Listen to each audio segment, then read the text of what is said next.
Graça e paz, queridos. Estamos aqui juntos mais uma vez para uma breve, uma rápida reflexão sobre as Escrituras Sagradas.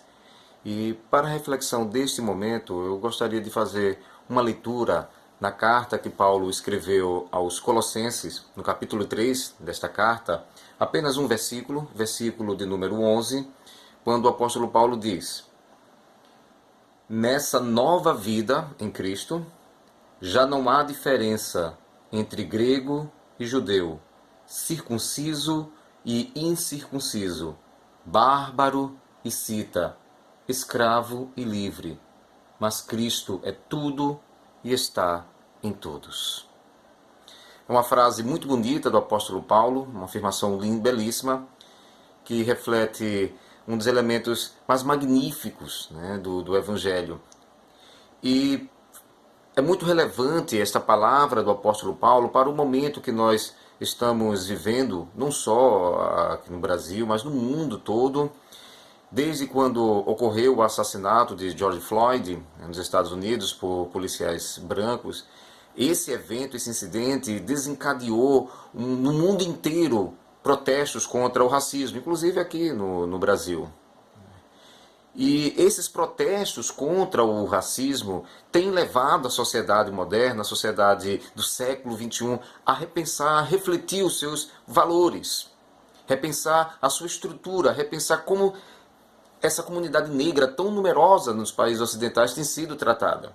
E nós, como igreja, não podemos ficar alheios a essa reflexão. Nós precisamos refletir sim sobre isso.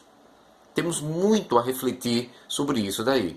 E é justamente isso que eu quero convidar você a pensar um pouco, né? Pensarmos juntos acerca do racismo e o que o Evangelho, o que a mensagem do Evangelho tem a dizer sobre esse tema.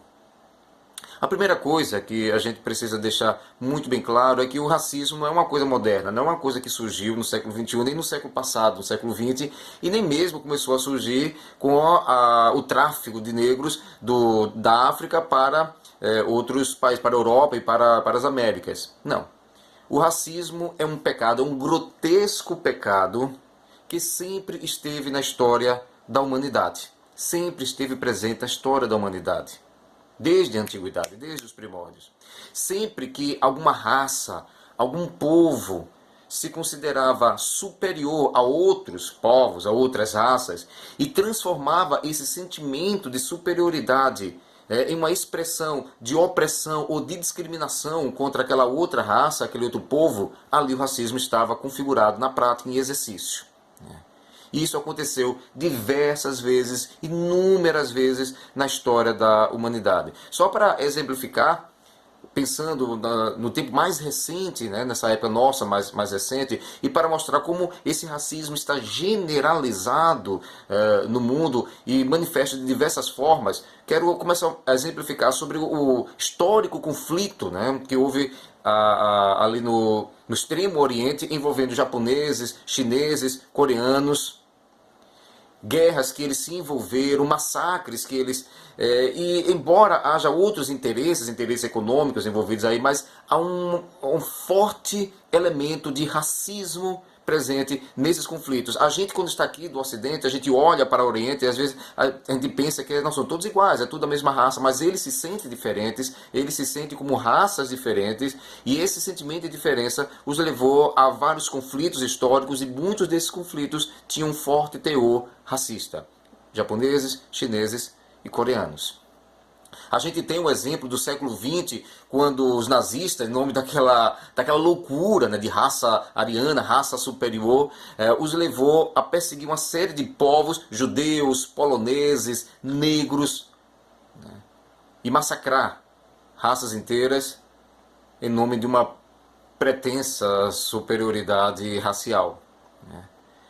E olhando para a África, né, olhamos para o Extremo Oriente, olhamos para a Europa e olhando para a África, no próprio coração da África, em 1994, há 26 anos atrás, em Ruanda, na Guerra Civil de Ruanda, a etnia Hutu massacrou a etnia Tutsi, com as estimativas variam de 500 mil a 1 milhão de mortos, isso no espaço de 3 meses, em 1994. Há poucas décadas atrás, menos de 3 décadas atrás. Então a gente percebe que o racismo é uma coisa que está difundida no mundo inteiro e se manifesta de diversas formas, até entre raças que nós poderíamos considerar como raças irmãs, mas entre eles existe o racismo. Mas não resta nenhuma dúvida que nos últimos 500 anos o racismo tem sido manifesto no mundo principalmente através da opressão e da discriminação de brancos sobre negros. E é esse fenômeno que está sendo discutido na Europa, nos Estados Unidos, no Brasil, em várias partes do mundo. E é interessante notar que os defensores do racismo, embora eles não se declarem racistas, mas os defensores do racismo tentam encontrar explicações que justifiquem, como se fosse algo legítimo. Inclusive na própria ciência, muitos tentaram buscar na ciência justificativas para o racismo, tentando analisar biologicamente o homem branco, o homem negro, e ali tentar encontrar supostas diferenças biológicas que justificassem uma pretensa superioridade branca sobre a raça negra. Uma falsa ciência, uma aparência de ciência. E não só na ciência, na religião também. Muitos líderes religiosos, historicamente, defenderam, por questões religiosas, por questões teológicas, essa suposta superioridade branca sobre os negros. Talvez um dos exemplos mais absurdos, e que foi usado largamente, foi alegar que os negros carregariam uma espécie de maldição desde a época de Noé. Naquele episódio, quando Noé se embriagou e embriagado, ele se despiu, ficou nu na sua tenda, e aí um dos seus filhos, o filho Cã, entrou e viu o seu pai nu ali e tratou seu pai com desprezo, foi dizer aos seus outros 2 irmãos, Sem e Jafé, então tratou de forma desonrosa o seu pai, e quando Noé retornou do estado de embriaguez, e ele ficou sabendo do que o seu filho Cã tinha feito, então ele teria lançado uma maldição. Mas aí os teólogos racistas, digamos assim, dizem que a maldição foi sobre Cã, e Cã é o pai dos negros. Mas é um equívoco, é uma distorção do texto bíblico absurda. Na verdade, quem foi alvo dessa palavra de condenação de Noé não foi o próprio Cã, mas o filho de Cã, um dos filhos de Cã, chamado Canaã, e que viria a habitar a terra dos cananeus, a terra de Canaã. E essa maldição sobre Canaã foi cumprida na época quando Israel conquistou a terra de Canaã, a terra prometida, sob a liderança de Josué. Apenas isso, simplesmente isso. Nada a ver com raça negra, raça branca, absolutamente nada. Mas tentaram usar até um argumento teológico, distorcendo o texto bíblico para justificar esse grotesco pecado do racismo. O racismo também, infelizmente, é um pecado que está presente na história da igreja. Infelizmente, está presente na história da igreja. E esse racismo da igreja se apresenta tanto de uma forma atuante, de uma forma visível, ativa, ou de uma forma mais sutil, na forma de uma conveniência ou de uma omissão. Vários cristãos, eu vou até colocar entre aspas, vários cristãos na história defenderam a opressão branca sobre os negros na África e o tráfico de negros. Então houve vários líderes cristãos, vários cristãos que defenderam isso. Mas também houve outros que contestaram e lutaram contra isso. Hoje a gente conta nos Estados Unidos igrejas de brancos e igrejas de negros. Isso é uma completa distorção do Evangelho. Isso é uma vergonha para o Evangelho. Mas, como o racismo que está presente na cultura de um povo, se reflete também na vida da igreja. E às vezes o racismo na igreja acontece de uma forma mais sutil, de uma forma imperceptível. Quando cristãos se conformam a um sistema que privilegia uma elite social predominante branca em detrimento a uma população negra predominantemente pobre. E é normalmente que essa forma de racismo se expressa aqui no Brasil, de uma forma sutil. Nessa conivência, a conivência com esse sistema que privilegia essa elite social branca, normalmente mais rica, e despreza ou coloca à margem essa quantidade enorme de população negra, preta ou parda, normalmente nas classes mais pobres da sociedade. E a igreja, no Brasil, tem sido muitas vezes conivente com esse sistema.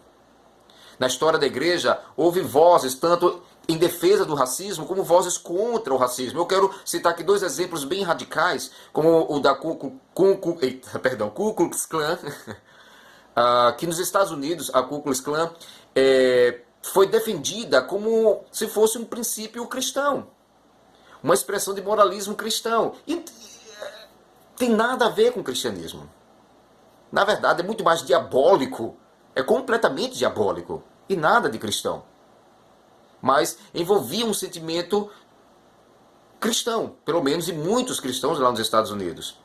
Ao mesmo tempo, a gente encontra na igreja cristã norte-americana um dos maiores líderes que combateram o racismo, né? O pastor batista Martin Luther King, assassinado pela sua luta, era um pastor batista e lutou contra o racismo. E se tornou um dos grandes líderes da causa. Então nós encontramos na história da igreja tanto vozes que apoiaram, como vozes que contestaram o racismo. E temos, infelizmente, visto nos nossos dias, atualmente, inclusive aqui no Brasil, no mundo inteiro, inclusive no Brasil, o renascimento de símbolos racistas, símbolos de supremacia branca, símbolos de neonazismo.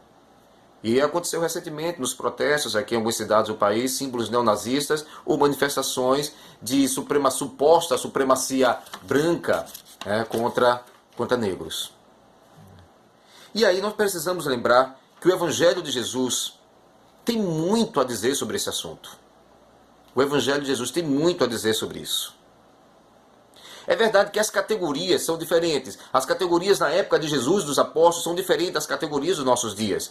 Essa relação branco e negro a gente não encontra na Bíblia. Mas encontra o mesmo racismo expresso de formas diferentes. Se nós olharmos para a nação de Israel, o sentimento do povo judeu na época de Jesus, havia um forte sentimento racista no povo judeu. Eles se consideravam o povo escolhido de Deus e, por se considerar dessa forma, desprezavam todos os demais. Todos os que não fossem judeus, na mente de um judeu, todos os que não fossem judeus eram o resto. Eram o resto. O mundo estaria dividido entre o povo de Deus, os judeus, e o restante. Esse era o sentimento do judeu na época de Jesus. E aí, quer fosse romano, quer fosse de uma nação estrangeira, quer fosse samaritano, e os samaritanos, eles eram parcialmente israelitas, porque eram tribos de Israel que se misturaram em casamento com outros povos estrangeiros e geraram uma mistura racial. Então os samaritanos têm tem um elemento, né, de israelita, mais um elemento estrangeiro, então era um povo mestiço. E aí, por causa dessa miscigenação, os judeus tratavam os samaritanos com absoluto desprezo, total desprezo. Mas Jesus veio para combater o racismo. E ele combateu de diversas formas. Só para exemplificar alguns momentos, Jesus louvou a fé de estrangeiros. Quando uma mulher estrangeira, uma mulher cirofenícia ou mulher cananeia, foi pedir a Jesus que Jesus curasse o seu filho, e aí Jesus resiste um pouco, né, lembrando aquela mulher que, por ora, naquele momento, a missão dele era voltada principalmente para o povo judeu, mas aquela mulher insiste, olha, mesmo que eu sei, eu entendo, né, que tu és o Messias, viesse para o povo judeu, assim, a sua mensagem diretamente, nesse momento, é para o povo judeu, mas até os cachorrinhos podem comer das migalhas que caem da mesa do seu dono, enquanto os donos ainda estão se alimentando. E aí Jesus diz, grande é a tua fé, mulher, pode ir, seu filho está curado. E o que dizer do oficial romano? O centurião romano, que também foi pedir a Jesus para que curasse o seu servo. E quando Jesus estava se dirigindo à casa dele, ele manda mensageiros dizer a Jesus, olha, eu não me sinto digno que tu entres na minha casa. Eu não me achei nem sequer digno de falar contigo frente a frente. Mas diga uma ordem, Porque eu sei que tu és um homem de autoridade. Eu sou um homem de autoridade. Quando dou uma ordem para o soldado, não preciso nem verificar. Eu sei que ele vai cumprir. Eu sei que tu és um homem de autoridade. Basta uma palavra sua e meu servo vai ser curado. E quando Jesus ouve essa mensagem do centurião romano, do oficial romano, então Jesus Cristo elogia, louva a fé daquele homem e diz que nem em Jerusalém viu uma fé tamanha. Ou seja, Jesus louvando a fé de pessoas estrangeiras. Nem a mulher era judia, nem esse oficial romano era judeu. E Jesus louvou a fé deles. Jesus acolheu os samaritanos. Esses samaritanos que eram desprezados pelos judeus foi acolhido por Jesus. O apóstolo João conta um episódio no capítulo 4 do seu evangelho, que Jesus estava indo em direção a Jerusalém com seus discípulos. Eles pararam ao lado de um poço e os discípulos foram embora para comprar comida. Jesus ficou sozinho ali ao lado daquele poço e uma mulher de um vilarejo próximo foi pegar água no poço. E ali Jesus trava um diálogo com aquela mulher samaritana. E naquele diálogo Jesus se revela a ela como o Cristo. E a vida daquela mulher é transformada, não só a vida dela foi transformada, mas até os outros moradores da comunidade, porque ela vai compartilhar com eles, eles vão também ouvir Jesus.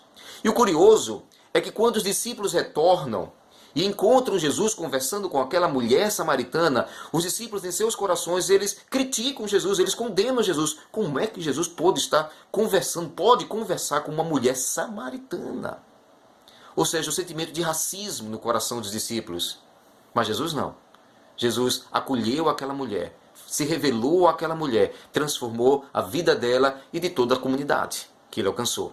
Jesus amava os samaritanos tanto quanto amava os seus discípulos. E tentava mostrar aos seus discípulos isso daí, ensinar a eles. Jesus destacou a virtude samaritana.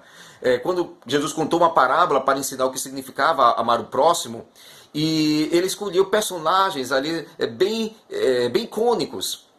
Então um homem havia sido assaltado e havia sido deixado quase morto na beira da estrada. E de repente passa um sacerdote, um judeu sacerdote, olha aquele homem, mas faz de conta que não vê. Depois passa um levita, outro homem religioso judeu, vê aquele homem e faz de conta que não vê. E aí na parábola de Jesus, ele conta que veio um samaritano, e o samaritano viu a situação daquele homem, se compadeceu dele, ajudou, prestou socorro àquele homem. Então Jesus ali ele tira o valor do sacerdote, tira o valor do levita judeu e eleva o valor do samaritano. Jesus, é claro, Jesus foi muito claro quando destacou, quando salientou que o alvo inicial do seu ministério era a comunidade judaica. Esse era o alvo inicial do seu ministério e tinha uma razão para isso, porque os judeus foram preparados durante séculos por Deus, através dos profetas, através da lei, para a vinda do Messias, para entender a vinda do Messias, entender a mensagem do Messias. Os judeus foram preparados por séculos para aquele momento, para esse momento. Então, o ministério inicial de Jesus era para eles. Mas o objetivo final de Jesus não eram os judeus, era o mundo. Era o mundo. Por isso, quando Jesus completou a sua obra expiatória na cruz, ele morreu e ele ressuscitou, a palavra que ele vai dar agora aos seus discípulos, a ordem que ele vai dar aos seus discípulos, é que os discípulos deviam ir até os confins da terra para fazer discípulos de todas as nações. E a palavra ali usada por nações, é uma palavra grega, tem a mesma raiz da palavra etnia, a palavra etnos, da palavra etnia, raça, povo. Então quando Jesus falou que os discípulos deveriam fazer discípulos de todas as nações, estava querendo dizer que os discípulos deveriam fazer discípulos de todas as raças, de todas as etnias, de todos os povos. Porque Deus queria todas as etnias, todas as raças. Os apóstolos, a exemplo de Jesus, quando aprenderam essa lição de Jesus, também combateram o racismo. Quando Pedro estava ainda no início do seu ministério, conta-se que ele estava em uma cidade, até então ele só pregava para judeus, até então Pedro ainda tinha um coração racista, né, só pregava para judeus, mas aí Deus se revelou a Pedro. Enquanto Pedro estava aguardando o horário do almoço, né, o momento do almoço, Pedro teve uma visão da parte de Deus. Ele sonhou. E nesse sonho, ele viu um lençol descendo dos céus, com toda espécie de animais. E na legislação de Moisés, havia uma série de restrições sobre alimentos. Havia vários animais que um judeu não poderia comer, como por exemplo o porco. Né? Então era proibido para um judeu comer porco, estava lá na legislação. Como vários outros animais também, como morcego e tal, e vários outros animais eram proibidos de serem comidos. E nesse lençol da visão de Pedro, tinha animal de todo tipo. Animal que era proibido e que era permitido. E quando o lençol apareceu diante de Pedro nessa visão, então é dito para Pedro, Pedro, mata e come. E aí Pedro diz, de forma nenhuma, Senhor, jamais entrou qualquer coisa impura na minha boca. Pedro, não considere impuro aquilo o que Deus purificou. E essa visão se repete por 3 vezes. E depois Pedro fica pensativo, né? O que será que essa visão quer dizer? O que Deus está querendo falar comigo? Enquanto ele pensava sobre isso, ele recebe a visita de dois mensageiros, de um centurião romano, de um oficial romano, Cornélio. Deus havia falado àquele oficial romano, ele não era judeu, então Deus falou àquele oficial romano para que ele enviasse mensageiros até aquela cidade e ali buscasse um homem chamado Pedro, Simão Pedro, que Pedro tinha algo para dizer para ele. E aí quando os mensageiros chegaram, aí Pedro entendeu. Não considere impuro aquilo que eu purifiquei. Ou seja, Deus está me dizendo que todos os povos, todas as raças são puras. E Pedro foi e pregou a sua palavra para o oficial romano. Paulo escreveu, foi o texto que nós lemos aqui, Paulo escreveu, dizendo que nessa nova vida em Cristo Jesus já não há mais diferença. Aquela antiga diferença, né, do Antigo Testamento, em que havia o povo escolhido de Deus, Israel e as outras nações, não existe mais. No Evangelho não existe mais. Nessa nova vida em Cristo Jesus, já não há diferença entre grego ou judeu. Não há mais diferença. Bárbaro e cita. Ou seja, pode ser um judeu, alguém que mora no Império Romano, pode ser um bárbaro ou um cita que mora além das fronteiras do Império Romano. Para Deus não faz nenhuma diferença. Não faz diferença ser escravo ou ser livre. Mas Cristo é tudo e está em todos. E o apóstolo João, lá no livro do Apocalipse, ele disse que nessa visão que Deus dá para ele, João disse que vê uma multidão incontável de pessoas de todas as tribos, povos, raças, línguas, de todas as etnias, ali, em pé, diante de Deus, louvando a Deus. E quando foi perguntado a João quem eram aqueles, João disse, eu não sei quem são, e é dito para João, esses são aqueles que vieram da grande tribulação e lavaram as suas vestiduras no sangue do Cordeiro. Não sofrerão mais, porque Deus enxugará dos seus olhos toda a lágrima.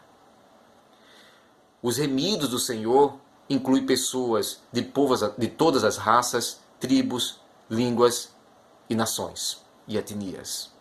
Porque Deus não é racista. Deus ama a todos. Deus amou e ama o mundo. Deus não ama um segmento do mundo. Deus não ama apenas uma raça do mundo. Deus amou o mundo e enviou Jesus. Deus ama todos. Para Deus não faz diferença a cor da pele, as características físicas, a textura do cabelo, a expressão do formato dos olhos. Não faz nenhuma diferença para Deus. Porque todos fomos criados por Deus. Somos objeto do seu amor. E somos alvo da obra expiatória de Cristo Jesus. Então, como igreja, vamos dar um basta ao racismo. Vamos agir para acabar com o racismo. Vamos valorizar todos, assim como Cristo valorizou. E valorizar especialmente aqueles que são desvalorizados. Pois foi, sobretudo, para eles que Cristo tanto trabalhou, que Cristo tanto se esforçou. Porque Deus ama a mim, ama você, pouco importando que raça nós somos, a cor da nossa pele, o país que nós vivemos, a língua que nós falamos, porque Deus é Deus de todo o mundo.